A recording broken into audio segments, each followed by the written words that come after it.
현관문이 닫히는 소리가 사라진 집안에 강아지 한 마리가 남겨집니다. 처음 5초는 조용합니다. 그리고 10초가 지나면 작은 발이 문 쪽으로 향하고 30초가 되면 남밋거리는 소리가 시작됩니다. 이건 버릇없는 행동이 아닙니다. 이건 공포입니다. 미국 동물행동수의 학회 연구에 따르면 반려견의 약 17%가 분리불안을 경험하는 것으로 알려져 있습니다. 그 숫자를 우리나라 반려견 숫자인 약 650만 마리에 대입하면 100만 마리가 넘는 강아지가 매일 혼자 남겨질 때마다 극심한 심리적 고통을 겪고 있는 셈이죠. 분리불안은 크게 두 가지로 나뉩니다. 첫 번째는 진성 분리불안으로 특정 보호자와 떨어지는 것 자체를 견디지 못하는 경우입니다. 두 번째는 격리 불편으로 혼자 있는 상황 자체가 불편해서 나타나는 행동입니다. 이 둘을 구별하는 게 훈련의 출발점인 거예요. 가장 흔한 분리불안 신호는 보호자가 나가기 전부터 시작됩니다. 외출 준비를 할 때 강아지가 그림자처럼 따라다니고 신발을 신는 순간 떨거나 침을 흘린다면 이미 예비불안 반응이 시작된 겁니다. 집에 돌아왔을 때 소변 실수, 구토, 과도한 짖음, 문이나 가구 파손 흔적이 있다면 이건 훈련이 필요하다는 신호입니다. 카메라를 달아서 혼자 있는 동안 어떤 행동을 하는지 먼저 관찰하는 것이 훈련 전 가장 중요한 첫 단계입니다. 그런데 많은 보호자들이 가장 먼저 하는 실수가 있습니다. 문을 나서면서 잘 있어 금방 올게라고 길게 인사하는 것입니다.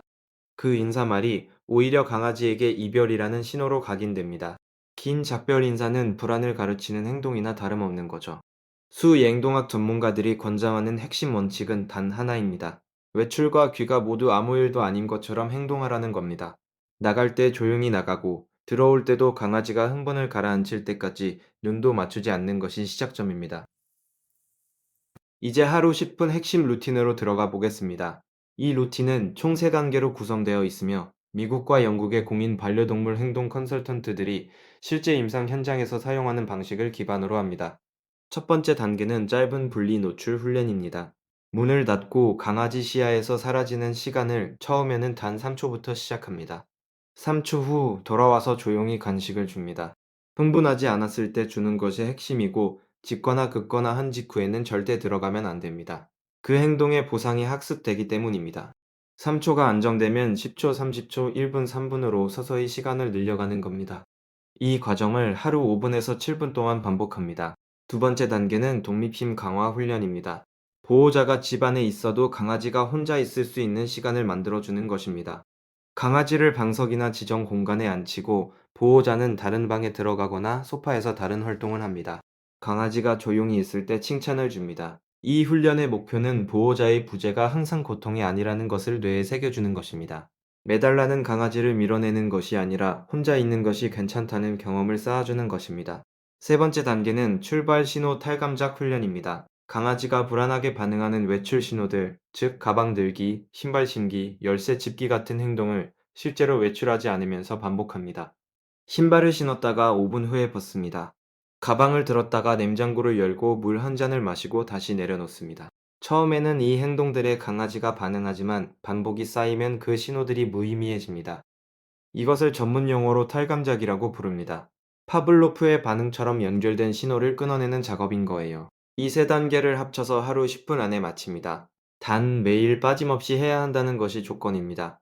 일주일에 한 번 1시간 몰아서 하는 것보다 매일 10분이 훨씬 강력하다는 것이 동물 행동학 연구들의 공통된 결론입니다. 여기서 많은 분들이 궁금해하는 것이 있습니다.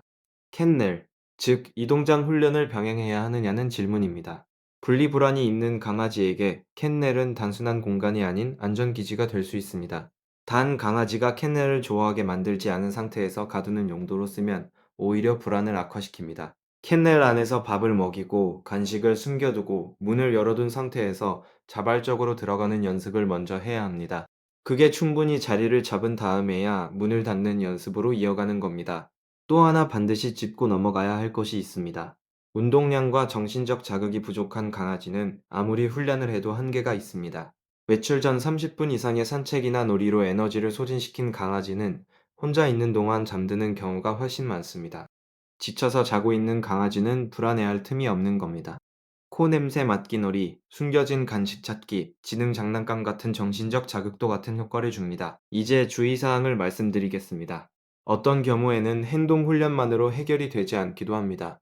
분리불안이 심각해서 자해 행동, 탈출 시도 중 부상, 식욕 완전 소실 같은 증상이 나타난다면 수의사를 먼저 만나야 합니다. 경우에 따라서는 행동 교정과 병행하여 수의사의 진단 아래 약물 치료가 필요할 수 있습니다. 약을 쓴다는 것이 포기가 아닙니다. 불안이 너무 강할 때는 뇌를 진정시켜 훈련이 더 잘 흡수될 수 있는 상태를 만드는 것이 오히려 빠른 회복으로 이어지는 겁니다. 훈련 중 절대 하지 말아야 할 것도 있습니다. 짖는다고 야단치거나 귀가 후 강아지를 무시하는 벌 방식은 불안을 키울 뿐입니다. 강아지는 벌을 받는 이유를 이해하지 못하고 다만 보호자가 돌아왔는데도 나쁜 일이 생겼다는 학습만 하게 됩니다. 처벌이 아닌 올바른 행동에 대한 보상이 유일하게 효과 있는 방향입니다. 마지막으로 한 가지를 더 드리고 싶습니다. 이 훈련은 강아지만을 위한 것이 아닙니다. 반려견의 분리불안을 해결하는 과정에서 보호자도 달라지게 됩니다. 강아지의 불안을 이해하고 조금씩 신뢰를 쌓아가는 그 과정이 함께 사는 관계를 더 단단하게 만들어줍니다. 오늘 영상을 다 보셨다면 지금 당장 할 수 있는 첫 번째 행동이 있습니다. 외출 준비 동작을 한 가지 골라서 아무 일도 없다는 듯이 해보고 그냥 앉아 있어 보세요. 강아지가 어떻게 반응하는지 관찰하는 것, 그게 오늘의 10분입니다.